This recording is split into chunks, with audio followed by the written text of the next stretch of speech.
Good morning, everyone. Hi, happy Climate Action Day. Thanks for joining us today. We're so excited to be here and starting our day off together. Thanks for putting everything in the chat, your favorite things about spring. I know we're joining as different classes today, so if we could stay on mute, that would help us all out. And if we want to use the chat as much as possible, we really encourage that today. Um, so yeah, I'm so excited to see classes joining across the city to celebrate connecting with nature and learning about health, wellness, and green spaces. My name is Bee. I'm a sustainability specialist in the Office of Energy and Sustainability. And today I'm really excited to get us thinking about what green spaces are, where they are in each of our lives, and what they have to do with health and wellness. After that, we're going to engage with some ways to connect with nature, no matter where we are. And I'll even guide us through what I like to call a little imagination meditation. And so let's get started by thinking about what is a green space, anyways. You might think a green space is just a big park or a forest where there's tons of nature to run around, but the truth is, a green space can be anywhere. You can connect with nature, right? So, a green space could be your school playground where you're able to run around outside and feel the wind or see or hear some birds, right? It can be a local park bench, it can be your grandma's backyard, or it could even be a small indoor garden. So, I want to get you guys thinking about what your favorite green spaces are. So keep in mind, it can be small too, like a park you walk by on your way to school or a park nearby your home. So take a minute to turn and talk to a buddy next to you about some of your favorite green spaces. I want you to think about what it's like, where is it, and your favorite things about it. So we'll take about a minute to do that. And yeah, feel free to put some in the chat. What are some of your favorite green spaces? Okay, awesome. Yeah, the Prospect Park, that's a big one here in Brooklyn, the Botanical Gardens. These are all great answers. So, why do green spaces matter anyways? Well, green spaces are all about supporting the health and wellness of people and communities and animals and ecosystems, right? So they have a lot of benefits. They have mental, physical, and environmental benefits. So let's go through some of these really quick. First of all, green spaces are good for our minds, right? Spending time at the park or in a garden helps us reduce stress and connect with the most basic parts of being a human being, right? Our ability to play, create, and be part of and connected to the world around us. We all deserve to enjoy nature in big and small ways, whether that's watching the butterflies or the birds, or maybe it's playing with rocks and or even laying in the grass, watching clouds. Research shows us that green spaces actually help our brains relax and feel better. And then there's physical benefits. So, green spaces allow us and other animals the physical space to play and stay healthy. So, even this patch of flowers on the curb you can see in the bottom corner of the screen, even that is providing physical space for pollinators, bugs, and birds to live, play, and get the food and resources that they need. Same with us and our health. Green spaces help clean our air and improve the quality of the environment around us, which directly benefits our health and well being. And that leads into the last bullet point here. Green spaces provide valuable services for living things like us. They're packed with what we like to call ecosystem services. So this means things like providing shade when it's hot out, helping us grow food, like in community gardens, and even absorbing water when it's really rainy, and it helps prevent flooding on the streets, right? That same area in the bottom corner of the screen that you can see with the patch of flowers and the rocks on the curb, that is a rain garden, and that will help absorb water when it's raining instead of it flooding on the street, right? Because the water is able to go into the soil and go into the plants.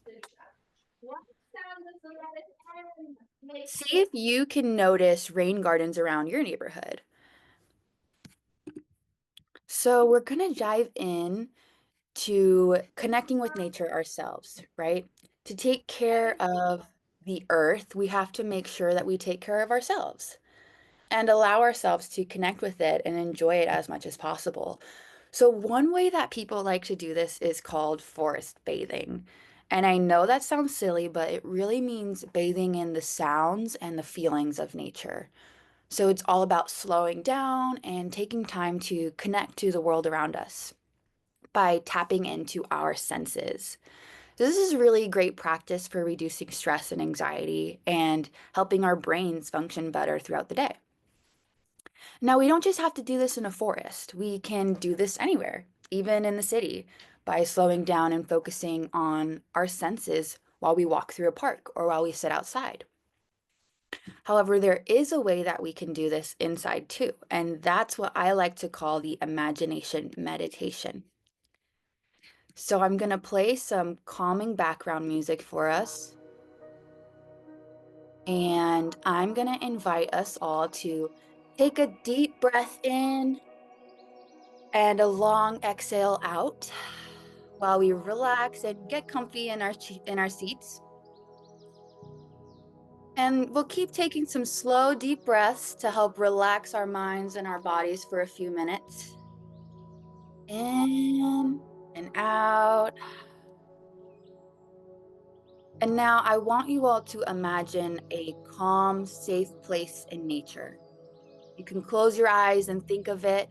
It can be somewhere you've been before, or maybe it's a place that you've seen pictures of or want to visit. Maybe it's your favorite park, a garden, beach, or even someone's yard. Keep it to yourself and we'll have time to share when we're done. But just take a minute to fully imagine it in your mind. Now we're going to go through some of our senses in this place, okay? As you're breathing, first think about all the things you can see. What kind of colors do you notice? What kind of animals are there? Are there birds? Are there people walking around? What kind of plants might be growing around you? Think about all the things you can see.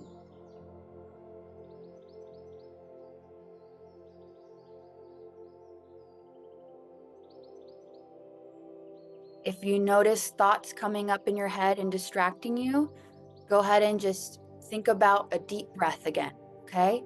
And bring yourself back to thinking about what you can see in this beautiful place.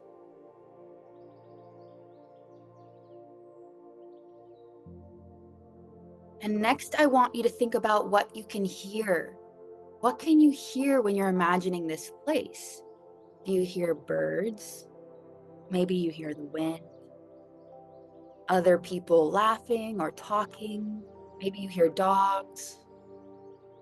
Maybe you hear the sound of the waves or a river. Think about what you might be hearing in this place.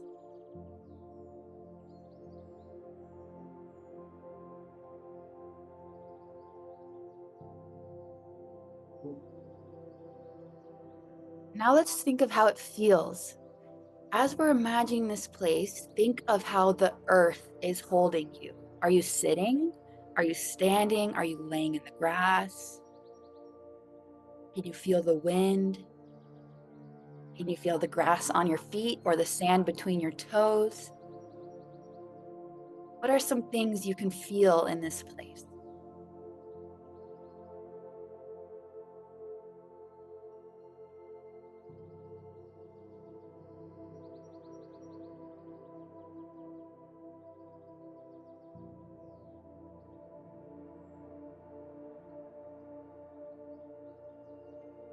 And as you're closing your eyes, immersing yourself in this place, are there any smells you might imagine? Can you smell the ocean? Can you smell fresh cut grass? Can you smell flowers? Take the last few moments really taking yourself to this place in your mind and imagining what it's like to be there.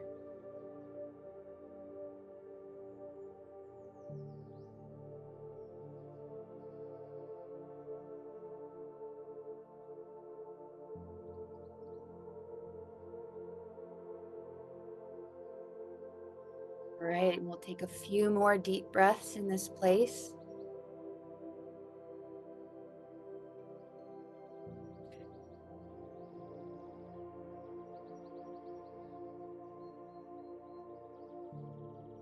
And we'll slowly open our eyes and come back as a group.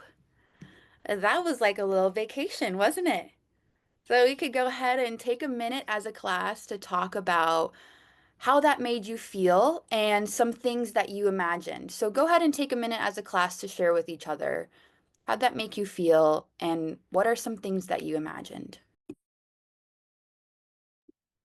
Feel free to put them in the chat as well. Awesome. I'm loving seeing how everyone's feeling after that. Happy, calm, relaxed, grounded.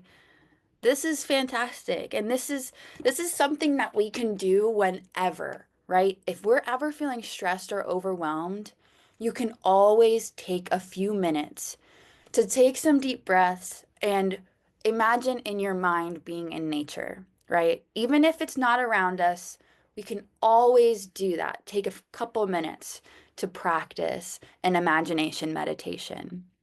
Even better, if you do have a green space or a place outdoors you can go, you can actually sit outside and think about all the senses like we just did in our imagination. It's really calming and it's really good for us. So now we're going to talk about some ways we can connect with nature. Obviously, play is a big one, right? Playing games outside, reading outside, watching the birds, and then gardening and taking care of nature areas is also a huge way we can not only enjoy nature, but also support nature, right? And when we're gardening, we can actually watch our actions grow and turn into life. And when we take care of nature areas, we can actually enjoy the benefit of having a nicer outdoor area around us. We can also practice mindfulness and gratitude like we just did, right? Being mindful means keeping your mind on the present moment.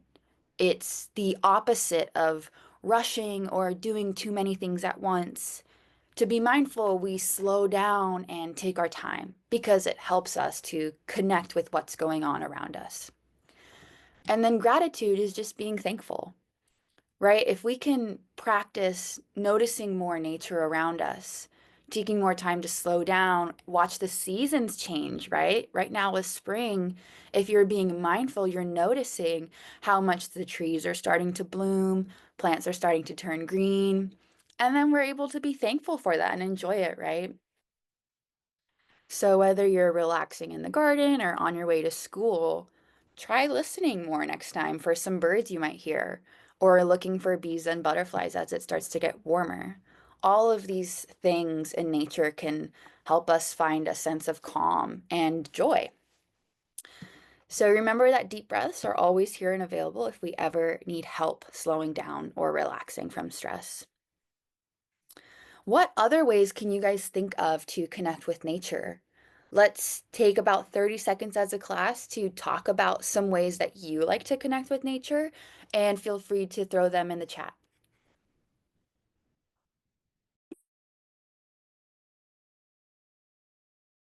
These are great. Yeah, hiking, walking outside, eating outdoors. I love that one. That one's really simple. Take your meal outside and enjoy it out there.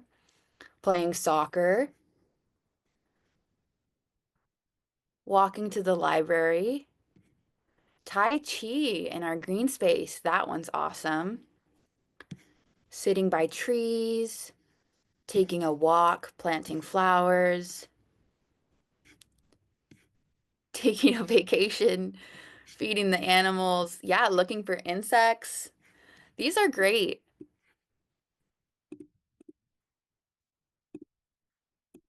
All right, so here are some things that you can do to take care of the world around us and connect with nature more. First of all, we can find nature wherever we are, right? We kind of talked about that a lot today, but nature is all around us, even in small ways, right? Try to notice it more. in whatever way is meaningful for you. Maybe you'll start noticing, hey, I heard that bird yesterday, or hey, there are these birds I always see. Like, this is a part of our local ecosystem. Maybe you'll start noticing when it gets warm enough for the bumblebees to come out. It's kind of just a fun way to learn about our seasons and learn about the world around us. Another way is to get involved in your school garden or your school green team. Talk to your teachers if you're interested in being involved more at school. There might be a green team or an environmental club that you can join. You could even work with other students to advocate for more green spaces around your campus or to do more projects like that. And if you're a teacher and want more resources for these things, please reach out to us. We're really happy to support green teams, and we have resources to help you get one started. Another thing you can do is steward a rain garden. So I have a picture of this in the bottom right, and I talked about this earlier, right? Those areas on the curb of the sidewalk where there are some plants and some rocks, that's an area that helps absorb water, which is why it's called a rain garden. So stewarding a rain garden looks like finding one of those in your community and checking on it every week or so and making sure that there's not too much trash, that it's covering the area from allowing it to absorb all the water in a healthy way. So just taking care of it every few weeks, going and doing a little cleanup, picking up trash. Another thing you can do is organize a street tree care event. You can see students doing that in the middle picture here on screen. And that just looks like taking care of the street trees around us and making sure there's no trash and giving it some extra nutrients. You can also practice mindfulness and take care of yourself and the world around you, as we talked about today. So, thanks for coming today and engaging with us and taking time to slow down and connect. Happy Climate Action Day, everyone. I hope you all take some time to appreciate nature today, a little extra this spring as it starts to get warmer. And again, if you're a teacher wanting more opportunities for students to get involved in any of the things I mentioned today, please do reach out to us. That's my email on the screen if you want to reach out directly. So, have a great day, everyone. Thanks for joining.